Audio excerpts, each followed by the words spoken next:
नए शिक्षण सत्र प्रारंभ होने पर शहर के शासकीय नटवर हाई स्कूल में आयोजित शाला प्रवेश उत्सव कार्यक्रम में प्रदेश के वित्त मंत्री एवं रायगढ़ विधायक ओपी चौधरी शामिल हुए। वहीं उन्होंने नव प्रवेशी छात्रों को तिलक लगाकर स्वागत किया तो छात्र छात्राओं के साथ में न्योता भोज के तहत भोजन भी किया। इस दौरान मीडिया से चर्चा करते हुए श्री चौधरी ने कहा कि शिक्षा में गुणवत्ता लाने के लिए विशेष सुधार कार्य किए जा रहे हैं। साथ ही कांग्रेस के लोकसभा हार की समीक्षा पर भी उन्होंने निशाना साधते हुए कहा, कांग्रेस एक डूबती नाव है, समीक्षा का कोई औचित्य नहीं है। यह नया शिक्षण सत्र की शुरुआत हुई है, स्कूलों को लेकर किस तरह से दिशा निर्देशों की जर्जर भवन है, कई जगहों से शिकायतें आ रही हैं, क्या शिक्षा में सुधार के लिए लगातार रायगढ़ जिले में प्रयास प्रशासन के माध्यम से, सरकार के माध्यम से लगातार किए जा रहे हैं। आज ही 1000 से अधिक बच्चों को करियर काउंसलिंग का भी कार्यक्रम आयोजित किया गया है। जहाँ तक आपने इंफ्रास्ट्रक्चर की बात कही है, तो अगर कोई भी इंफ्रास्ट्रक्चर बनता है शिक्षा का, स्कूल कॉलेज, और अगर 8 साल 10 साल 12 साल में ही उसे जर्जर स्थिति में पाते हैं, मेंटेनेंस की ज़रूरत अगर महसूस होती है, तो ओवरऑल कंस्ट्रक्शन क्वालिटी का जो कल्चर क्रिएट हो रहा है उस पर सोचने की ज़रूरत है। राजनीतिक आरोप प्रत्यारोप से अलग मैं सुधार के लिए कहना चाहता हूँ, तो सभी इंफ्रास्ट्रक्चर क्वालिटी को इस कदर रखें, इस तरह रखें कि वो लंबे समय तक अच्छे से चल सके। और इसके लिए प्रशासन को, शासन को, सबको मिलकर काम करने की ज़रूरत है और रायगढ़ जिले के बच्चे एक नई ऊंचाई पर पहुंच सके, उसके लिए करियर काउंसलिंग का, करियर फ्यूचर रोड मैप का एक बहुत ही बड़ा प्लान के तहत काम करने का प्रयास किया जा रहा है। आने वाले 1-2 वर्षों में उसके निश्चित रूप से सकारात्मक परिणाम आएंगे।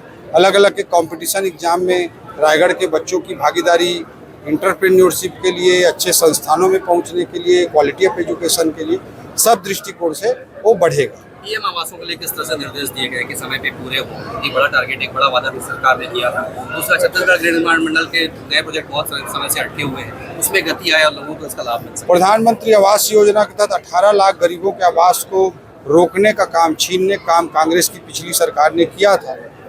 उसे भारतीय जनता पार्टी ने अपने मैनिफेस्टो में भी रखा था। मोर आवास मोर अधिकार का हमने एक बड़ा आंदोलन भी विपक्ष में रहते हुए किया था। और जब विष्णुदेव साय जी की सरकार बनी तो पहले कैबिनेट में पहला दस्तखत किया गया, जिसमें आवास स्वीकृति का को सहमति दी गई। तो प्रधानमंत्री आवास बनाना विष्णुदेव साय जी के नेतृत्व में हमारी सरकार का टॉप प्रायोरिटी है और उससे निश्चित रूप से आने वाले समय में गरीबों के आवास बनकर तैयार। हार मिली कांग्रेस को, वीरप्पा मोइली जैसे लोग अब आके यहाँ पे समीक्षा कर रहे हैं, क्या किस नजरिए से देखते हैं इसको? कांग्रेस डूबती नाव है, पानी भर चुका है, उसमें से लोग उछल कूद कर रहे हैं। डूबती नाव थोड़ा सा ऊपर आया है तो चहकने लग गए हैं और इनके इसी चहकने के प्रवृत्ति का फिर से इनकी नाव डूब जाएगी।